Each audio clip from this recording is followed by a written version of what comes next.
આ બેઠક દરમિયાન છેલ્લા 3 દિવસથી સુરત મહાનગરપાલિકા અને જિલ્લા વહીવટી તંત્ર દ્વારા કરવામાં આવેલી સર્વે કામગીરીની વિગતવાર સમીક્ષા કરવામાં આવી. અસરગ્રસ્ત રહેણાંક વિસ્તારો, વેપારી એકમો તેમજ ઔદ્યોગિક વિસ્તારોમાં થયેલા નુકસાનનું મૂલ્યાંકન હજુ પણ ચાલુ હોવાનું જણાવાયું છે. હર્ષ સંઘવીએ જણાવ્યું કે રાજ્ય સરકાર અને સુરત મહાનગરપાલિકા અસરગ્રસ્ત નાગરિકોની સાથે મજબૂતીથી ઊભી છે અને દરેક જરૂરિયાતમંદ પરિવાર સુધી ઘરવખરી સહાય પહોંચાડવામાં આવશે. આ માટે મોડલ ઓફિસરો અને વરિષ્ઠ અધિકારીઓને વિસ્તારવાર જવાબદારી સોંપવામાં આવી છે, જેથી રાહત અને પુનર્વસનની કામગીરી વધુ ઝડપથી પૂર્ણ થઈ શકે. નાયબ મુખ્યમંત્રીશ્રીએ સ્પષ્ટ શબ્દોમાં જણાવ્યું છે કે કોઈપણ અસરગ્રસ્ત પરિવાર સહાયથી વંચિત નહીં રહે. નાગરિકોએ ચિંતા કરવાની જરૂર નથી. ભારે વરસાદ અને ઉપરવાસમાંથી આવેલા ખાડી પૂર અંગે નિષ્ણાંતોની અલગ ટીમ દ્વારા પણ વિશેષ સમીક્ષા કરવામાં આવી રહી છે.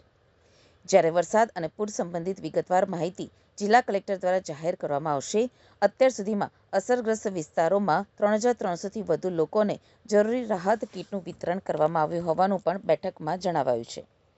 હાલ વહીવટી તંત્ર રાહત, સર્વે અને સહાયની કામગીરી યુદ્ધના ધોરણે આગળ વધારી રહ્યું છે. આજે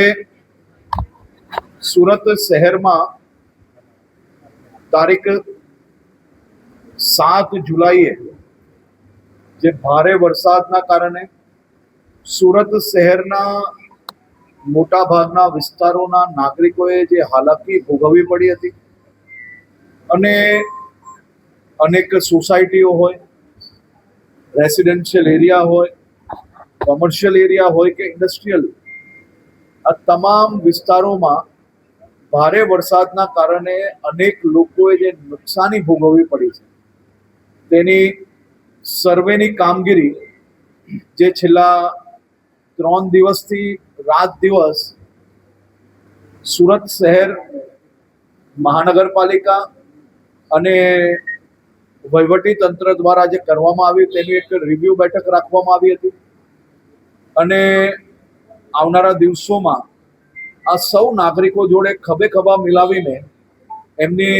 નુકસાનીમાં રાજ્ય સરકાર અને મહાનગરપાલિકા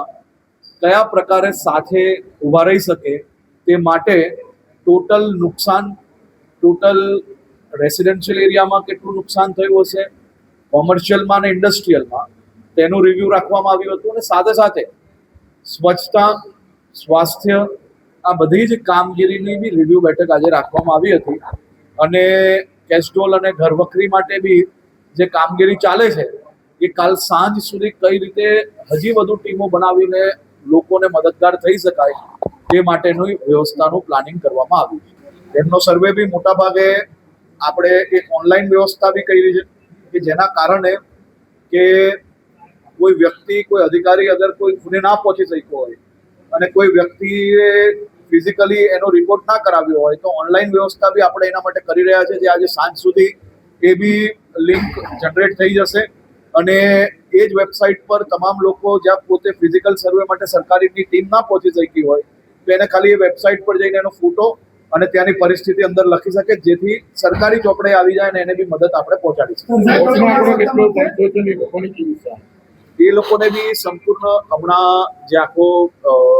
કલેક્ટરશ્રી દ્વારા એનું સંકલન ચાલી રહ્યું છે અને આજે 4 વાગ્યા સુધી ફાઇનલ આંકડો જે કંઈ લોકો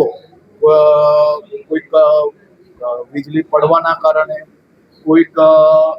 પોતાનું વ્હીકલ લઈને પાણીમાં જતા હોય ને પાણીના પ્રવાહની અંદર કોઈ ફસાયું હોય ને મૃત્યુ પામ્યા હોય, એ તમામ લોકોનું એક આંકડો એ આજે સાંજે 4 વાગે કલેક્ટરશ્રી દ્વારા સંપૂર્ણ માહિતી આપવામાં આવશે.